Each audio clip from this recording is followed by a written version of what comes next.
Hi everyone, कैसे हैं आप लोग। जैसा कि आप लोगों को पता है कि हम लोग basics of fundamental of partnership form पढ़ रहे हैं, जिसमें हमने फर्स्ट टॉपिक क्लियर किया था, जिसको profit and loss appropriation account and profit and loss account का डिफरेंस बताया था। इसके अलावा ये भी बताया था कि profit and loss appropriation account कहाँ पर यूज किया जाता है, और उसका लिंक हम आई बटन में भी डाल देंगे, वहां से आप लोग जाकर देख सकते हैं। आज हम जिस टॉपिक के बारे में चर्चा करेंगे वो है हमारा second topic profit and loss appropriation के बाद हम लोग पार्टनर्स कैपिटल अकाउंट के बारे में पढ़ेंगे।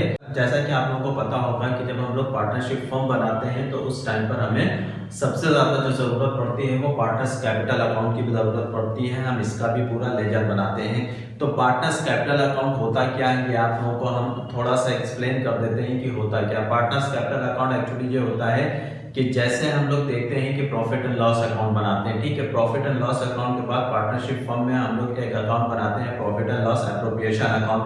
उस profit and loss appropriation account के बनाने के पीछे जो मेन रीजन होता है वो ये होता है कि हमें ये पता चल सके कि पार्टनर्स को एक्चुअली में कितना प्रॉफिट हो रहा है, या पार्टनर्स की अपने कितने इनकम या एक्सपेंसेस हो रहे हैं, ये सारी चीजें जानने की कोशिश करते हैं profit and loss appropriation account में। लेकिन जब हम पार्टनर्स कैपिटल अकाउंट की बात करते हैं तो वहां पर हम काम वही करते हैं, यानी कि हम प्रॉफिट एंड लॉस अकाउंट ही जानने की कोशिश कर रहे होते हैं एप्रोप्रिएशन के थ्रू। लेकिन वहां पर ओवरऑल टोटल हमें पता चल पाता है कि पार्टनर्स का कितना प्रॉफिट हुआ या लॉस हुआ है। लेकिन जब हम पार्टनर्स कैपिटल अकाउंट बना रहे होते हैं तो वहां पर हम सिंगल पार्टनर्स की डिटेल जान पाते हैं कि पार्टनर्स की इनकम कितनी है, एक्सपेंसेस कितने हैं। उसी के बारे में हम आज पूरा डिटेल वीडियो आप लोगों के साथ बनाने वाले हैं। अगर वीडियो पसंद आएगा तो लाइक और सब्सक्राइब जरूर करिएगा।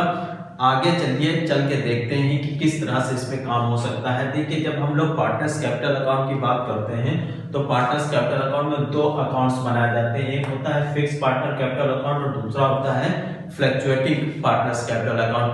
अब फिक्स पार्टनर कैपिटल अकाउंट क्या होता है, फ्लक्चुएटिंग पार्टनर्स कैपिटल अकाउंट क्या होता है, इसमें थोड़ा सा डिफरेंस समझ लेते हैं। जो फिक्स पार्टनर्स कैपिटल अकाउंट होता है, इसमें एक्चुअली जो ओरिजिनल कैपिटल होती है पार्टनर्स की, उस कैपिटल के अलावा उसमें बहुत ज्यादा हम लोग चेंजेस नहीं कर सकते हैं तब तक जब तक कोई एडिशनल कैपिटल उसके अंदर इंट्रोड्यूस नहीं की जाती है, या दोनों पार्टनर की सहमति से जब उसमें से कुछ विड्रॉल किया जाता है कैपिटल से। इन दोनों केसेस के अलावा और हम किसी तरह से कैपिटल में चेंजेस नहीं कर सकते हैं। तो फिक्स कैपिटल में इसीलिए जब हम लोग फिक्स कैपिटल बना रहे होते हैं तो पार्टनर्स कैपिटल के अलावा उसमें हमें एक और अकाउंट बनाना पड़ता है, जो कि हम लोग पार्टनर्स करंट अकाउंट बनाते हैं। यहाँ पर करंट अकाउंट जो बनता है उसमें सेम एज इट इज हम लोग यहाँ पर देखते हैं कि जैसे दिया है कि मान लीजिए हमारा पार्टनर्स का कैपिटल, ओपनिंग कैपिटल है, कुछ भी दिया हुआ है 5,50,000 समझ लेते हैं कि हमारा पार्टनर्स का कैपिटल दिया हुआ है। ए का और बी का दिया हुआ है 20,000, ठीक है। अब यहाँ पर दोनों का इस तरह से दिया हुआ है, बहुत सिंपली यहाँ पर दिया है। अब यहाँ पर यह भी कहा जाता है कि यह मेरा ओपनिंग कैपिटल था। अगर कोई पार्टनर ऐड करता है, या कह सकते हैं कि नया कैपिटल लेकर आता है, मान लीजिए एक्स लेकर आया है 2,000 और 20,000 और वाई भी लेकर आया है 10,000, तो इसका मतलब क्या हो गया कि हमारा जो कैपिटल है वो बढ़ गया। इस तरह से हमारा कैपिटल इंक्रीज हो सकता है। तो इसको हम लोग दोनों को टोटल करेंगे और उसके बाद जो बैलेंस आएगा यहाँ पर हम दिखाएंगे। टोटल आएगा, इसका आएगा बैलेंस 70,000 और इसका आएगा 30,000।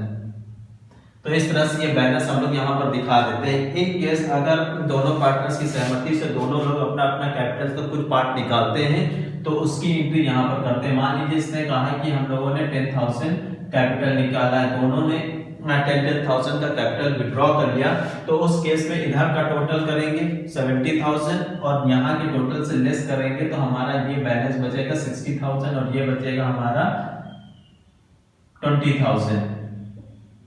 ये बचेगा 20,000। इसको करते कैसे, इधर का हम लोग टोटल करेंगे तो यहाँ पर जो भी टोटल आएगा इसको हम लोग यहाँ पे लिखेंगे। ये आएगा मेरा 70,000, ये आएगा 30,000। इसको इधर ट्रांसफर करते हैं, ये हो जाएगा 70,000 और ये हो जाएगा 30,000। इसमें से 10,000 लेस करेंगे, जो बैलेंस बचेगा 6,000। ये यहाँ पर 60,000 और 20,000 यहाँ पर बचेगा। इस तरह से हम लोग दिखा देंगे। यहाँ पर स्पेस ना होने की वजह से इस तरह से लिखते हैं, आप लोग समझ में होंगे। अब यहाँ पर देखिए ये जो मेरा बैलेंस बचा हुआ है, जो CD बचा हुआ है, इसको हम लोग ट्रांसफर करते हैं करंट अकाउंट में। जैसे यहाँ पर हम लोग ट्रांसफर कर सकते हैं इसका 60,000 और उस दूसरे का 20,000, इस तरह से ट्रांसफर किया जा सकता है। अब यहाँ पर कभी कभी ये भी देखा गया है कि जो पार्टनर्स कैपिटल लेकर आते हैं, जो एग्रीमेंट के अकॉर्डिंग देखा जाए तो यहाँ पर दोनों लोग कुछ ना कुछ इंटरेस्ट लेकर आते हैं। पार्टनर्स अपना कुछ इंटरेस्ट लेते हैं फर्म से, क्योंकि उनका अपना कैपिटल लगा हुआ होता है। अगर वो कैपिटल वो कहीं और इन्वेस्ट करते तो शायद उससे उसको इंटरेस्ट मिलता है, इसीलिए पार्टनर जो कैपिटल लगाते हैं उस पर इंटरेस्ट चार्ज करते हैं। तो मान लीजिए यहाँ पर इंटरेस्ट चार्ज किया 1000 और यहाँ पर इंटरेस्ट चार्ज किया 500, इस तरह से इंटरेस्ट इनको मिल गया। इसके अलावा एक चीज और देखी जाती है कि कभी ये देखा गया है कि जो पार्टनर्स होते हैं उसमें से कुछ पार्टनर्स ऐसे होते हैं जो वर्किंग पार्टनर्स के रूप में माने जाते हैं। वर्किंग पार्टनर का मतलब ये है कि वो पूरे बिजनेस को चला रहे होते हैं, बिजनेस को देख रेख कर रहे होते हैं। सारे ही पार्टनर्स बिजनेस की देख रेख कर सकते हैं और उसमें से कुछ पार्टनर्स भी बिजनेस की देख रेख कर सकते हैं। अगर कोई पार्टनर बिजनेस की देखरेख कर रहा है तो उसको कुछ सैलरी भी दी जाती है। मान लीजिए इसको सैलरी दी गई यहाँ पर 15,000, तो यहाँ पर हम लोग दिखा देंगे कि पार्टनर्स को 15,000 सैलरी एक्स और वाई को दी गई। इसके अलावा ये भी देखा गया कि पार्टनर्स कभी ऐसा भी होता है कि कुछ अच्छा काम कर जाते हैं, कुछ अच्छी अचीवमेंट्स हो जाती है, तो उसके ऊपर फर्म उनको कमीशन भी देता है। तो मान लेते हैं 1000 इनको कमीशन मिला और 1000 इनको कमीशन मिला। इस तरह से यहाँ पर दोनों को इस तरह से कमीशन मिल जाता है, जो कि इनके लिए बहुत अच्छी चीज होती है और इनको इनकम हो जाती है। इसी तरह से हमने जब profit and loss appropriation account बनाया था तो आपको बताया था कि वहां पर एक प्रॉफिट बैलेंस बचता है, जो कि यहाँ पर दिखाया गया है। ये वो बैलेंस ट्रांसफर हो जाता है। यहाँ पर मान लीजिए 20,000 प्रॉफिट था तो 20,000 दोनों का प्रॉफिट यहाँ पर दिखा दिया जाएगा। 20,000 अगर यहाँ पर 20,000 अगर प्रॉफिट था तो वो यहाँ पर दिखा दिया जाता। अब यहाँ पर सारी चीजें जितनी भी इनकम थी पार्टनर्स की, एक्स को इतनी इनकम है, वाई को इतनी इनकम हुई है, इस तरह से हम लोग दिखा देते हैं। अब उसमें दूसरी चीज सबसे क्या होती है कि कभी ये भी देखा गया है कि अगर बैलेंस इधर ना निकल के बैलेंस इधर होता, CD इधर ना होके इस साइड पे डेबिट साइड पे ना होके क्रेडिट साइड पर होता, तो ये बैलेंस यहाँ पर दिखाया जाता है, जो कि जरूरत ये नहीं है यहाँ पर। अब एक चीज और देखी गई है कि हम लोग ये भी देखते हैं कि पार्टनर्स क्या करते हैं कि फर्म से कुछ विड्रॉ करते हैं पर्सनल यूज के लिए, कुछ अमाउंट निकाल देते हैं। तो उस केस में वो फर्म की अमाउंट को यूज कर रहे होते हैं अपने पर्सनल काम के लिए, तो ऐसी केस में फर्म को वो पैसे वापस करने होते हैं पार्टनर्स को।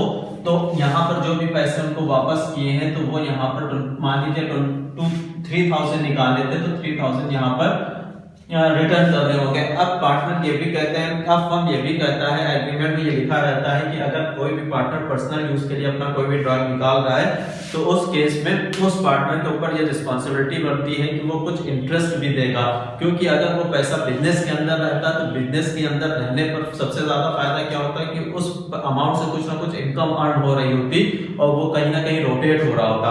लेकिन जब पार्टनर उसको विड्रॉल कर लेता है तो वो रोटेट कहीं नहीं हो रहा, उससे कुछ फायदा नहीं हो रहा, बल्कि एक तरह से लॉस देखा जाए होता है। तो ऐसे केस में पार्टनर को इंटरेस्ट पे करना पड़ता है उस ड्राइंग पे, जितना भी ड्राइंग उससे निकाला। मान लीजिए 500 दोनों ने इंटरेस्ट ऑन ड्राइंग पे किया। अब यहाँ पर देखिए प्रॉफिट एंड लॉस एप्रोप्रिएशन यहाँ पर भी दिखा, सेम चीज है वही कि अगर प्रॉफिट होता है तो इधर दिखाते हैं, लॉस होता है तो यहाँ दिखा देंगे, इसमें इसकी जरूरत नहीं है। अब यहाँ तक सारी चीजें क्लियर हो गई। अब हम लोग क्या करते हैं कि दोनों साइड का टोटल कर लेते हैं। तो इधर का 25, 35, 36, 36, 30, 56, 56,500 ये हो गया। इसी तरह से 56,500 ये हो गया। तो अब 56,500 को इधर ट्रांसफर कर देंगे और जो भी ये हमने 3,500 एक्सपेंसेस किए ये हम लोग यहाँ पर लेस कर देंगे तो बचेगा 53,000। तो बैलेंस CD कितना बचेगा 53,000। ये माना जाएगा कि ये पार्टनर की अपनी इनकम है जो कि 53,000 उसके पास है। क्यों? क्योंकि उसको ये सारी इनकम हुई थी और उसके ये एक्सपेंसेस थे और ये हम लोग 53,000 दोनों को इस तरह से दे सकते हैं। अब यहाँ पर सबसे अच्छी चीज क्या है, देखिए profit and loss appropriation account बना रहे थे तो वहां पर टोटल प्रॉफिट पता चल पा रहा था कि पार्टनर्स का क्या है। लेकिन जब हम लोगों ने प्रॉफिट एंड लॉस एप्रोप्रिएशन के बाद पार्टनर्स कैपिटल अकाउंट बनाया तो इससे हमें यह पता चल सका कि एक्स का की अमाउंट टोटल क्या है और y का प्रॉफिट क्या है। तो दोनों सारे पार्टनर्स का अलग अलग हम लोगों को यहाँ पर डिटेल पता चल जाता है जब हम लोग पार्टनर्स कैपिटल अकाउंट बनाते हैं। अब यहाँ पर हम लोग पार्टनर्स कैपिटल अकाउंट की बात कर रहे हैं, तो जैसे कि बताया कि ये जो पार्टनर्स कैपिटल का ये क्या था, फिक्स कैपिटल अकाउंट था।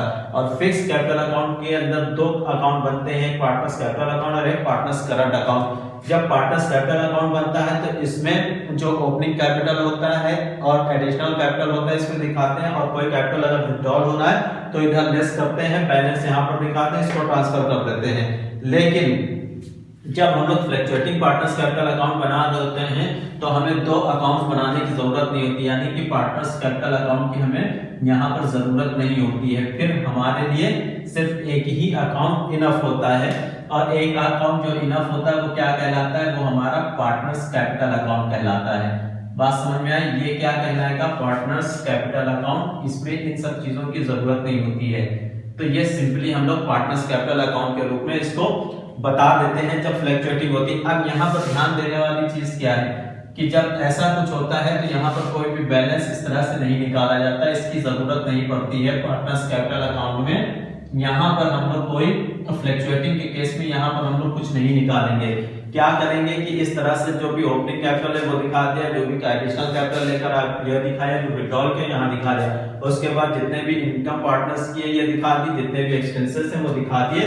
उसके बाद यहाँ से लेके यहाँ तक पूरा टोटल करेंगे, वो इधर ट्रांसफर करेंगे, इधर के टोटल से माइनस कर देंगे, जो बैलेंस आएगा वो यहाँ पर दिखा दिया जाएगा। तो इसका सबसे अच्छा फायदा ये होता है। मेनली ये भी एक चीज कही जाती है कि जो पार्टनर्स कैपिटल अकाउंट जो ये दो तरह से बनाए जाते हैं, इसमें फिक्स कैपिटल अकाउंट तभी बनाना होता है जब कभी कहा जाता है, अदरवाइज आपको फ्लक्चुएटिंग पार्टनर्स कैपिटल अकाउंट ही बनाना होता है। अगर कुछ भी मेंशन नहीं है क्वेश्चन में कि आपको क्या बनाना है, फिक्स कैपिटल अकाउंट बनाना है या फ्लक्चुएटिंग बनाना है, अगर ऐसा कुछ नहीं दिया है तो आप लोग फ्लक्चुएटिंग पार्टनर्स कैपिटल अकाउंट ही बनाएंगे। तो ये सारी चीजें थी, ये पार्टनर्स कैपिटल अकाउंट से रिलेटेड ये पूरा टॉपिक था। उम्मीद है कि आप लोगों को समझ में आया होगा। अगर समझ में आया है तो लाइक और सब्सक्राइब जरूर करिएगा। आज एक चीज और हम आपको बताते चलें कि अभी हम लोगों ने दो टॉपिक पढ़े, पहला पढ़ा है profit and loss appropriation account, दूसरा पढ़ा है पार्टनर्स कैपिटल अकाउंट। ठीक है, इन दोनों की हमने अभी तक जनरल एंट्रीज नहीं पढ़ी है। ठीक है, तो जनरल एंट्रीज हम लोग नेक्स्ट चैप्टर में इसको क्लियर करेंगे, दोनों की जनरल एंट्रीज कैसे की जाती है, प्रॉफिट एंड लॉस अकाउंट और profit and loss appropriation account में एक क्वेश्चन लेंगे, उस क्वेश्चन से जनरल एंट्रीज क्लियर की जाएंगी। तो आज के लिए इतना ही, थैंक यू वेरी मच।